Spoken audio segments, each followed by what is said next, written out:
Hi everybody, today's video is all about how to advertise a subscription-based business. So subscription e-commerce, it comes with the dream of recurring revenue, but with that dream comes a host of challenges that require very unique and strategic ideas when it comes to creating this sustainable routine cadence to your campaigns. We have helped a handful of subscription companies scale their paid traffic, which ultimately led to scaling their businesses. And so we are going to share all of those lessons that we've learned from tens of millions in ad spend. I'm Meredith, the creative director at Biddyco, and as you might have guessed, we help companies and specifically e-commerce companies scale their paid traffic. So let's get into those strategies.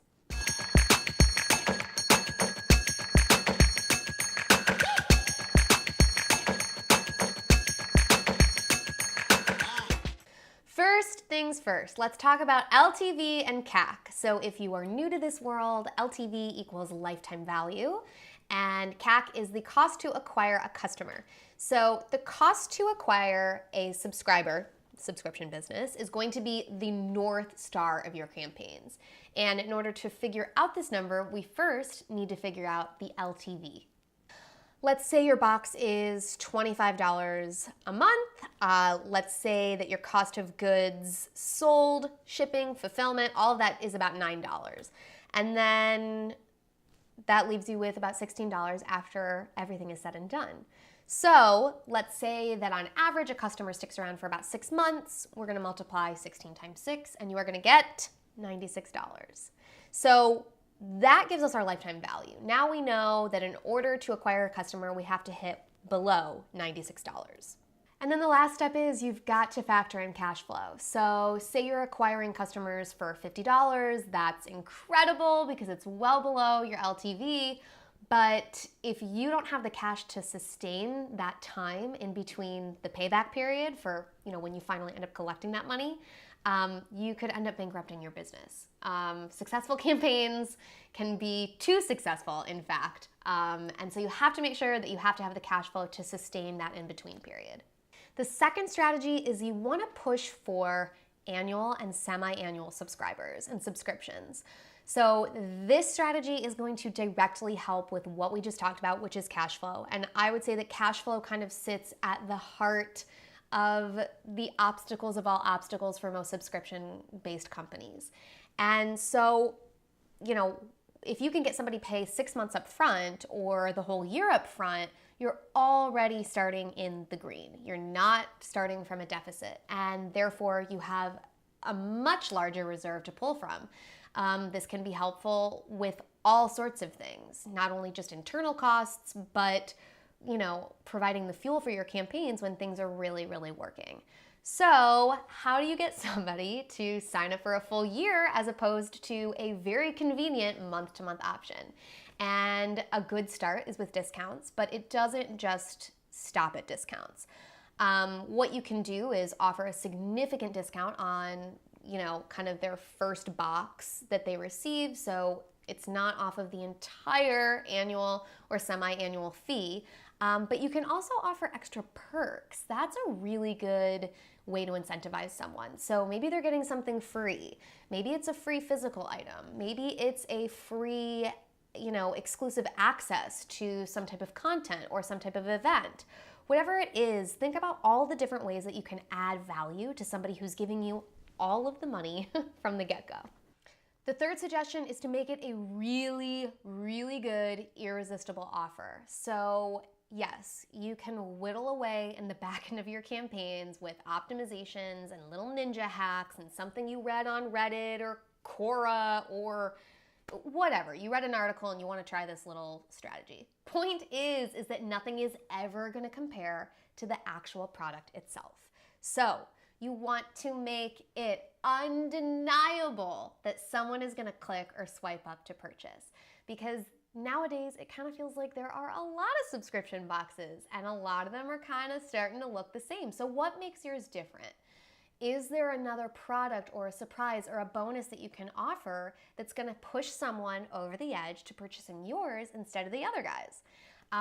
Yes, offering a bonus anything, whether it takes time for you to create it or money for you to source it, can increase, your cost of goods sold. However, then you can make that money up with all your little ninja strategy optimizations in the back end of your campaigns. But make it so irresistible and differentiate it. The fourth is going to be more of a lesson versus a strategy, and this is that every box has new creative. So how do you handle this? Well, some of you are creating new creative every single month for a box that changes monthly. Some of you are only doing it quarterly. Either way, the point is that every box has new products. So how do you account for that? Because constantly switching out creative and campaigns can really slow your momentum down. Strategies that we've used to combat this are to create evergreen campaigns that have more general evergreen content that are talking about the box itself, the benefits, the things that don't change about the box from month to month, from quarter to quarter. Now, we've never seen those perform as well as new box creative, but good to have on the back burner, good to have kind of humming along in the event that you do have that in-between period between a box is sold out and you're getting ready to ship the new one or reveal it. More of something just to be aware of. So if you find yourself in this spot, you are not alone. Almost every, I'm sure, subscription box company deals with this same issue. But just be aware, it's coming. So the fifth strategy is to go beyond just the products and create a community. Now, I feel like this is a squeaky wheel. When you're just talking about kind of e-commerce in general, build the community, it's important. It really is, especially with a subscription-based company. Whether it's quarterly or monthly, you want to give somebody a reason to join you because that's how they're going to stick. A community is going to help them stay around longer, even if they're not really super thrilled about the products every month. It's a total crapshoot, Some boxes people are going to love, some boxes they're not going to be as thrilled with, but giving them a sense of belonging can actually keep them with you longer. So how can you do this? Create a Facebook community, create a newsletter, do YouTube, create content that extends beyond the box. What's the mission? What's going on behind the scenes at the office? How are you sourcing your products? Give people a chance to even vote on what could be featured in the next box. Whatever you want to do, get somebody involved. I would suggest somebody on your marketing team because that allows them to be even more agile within email communication, campaigns, all of that. But make sure you designate somebody who is in charge of keeping all your peeps together. The sixth strategy is to master one channel before you diversify. So if I had $1 for every time a client asked us, what about Snapchat or Pinterest or YouTube? I would be very, very wealthy. And I mean that in the most loving, thoughtful way because I get it. Once you're in Facebook and Instagram, you're kind of like, I don't want to rely on just one platform. I want to make sure that I'm, seeding the landscape and that I'm keeping up with all the trends and staying current. Here's the thing though.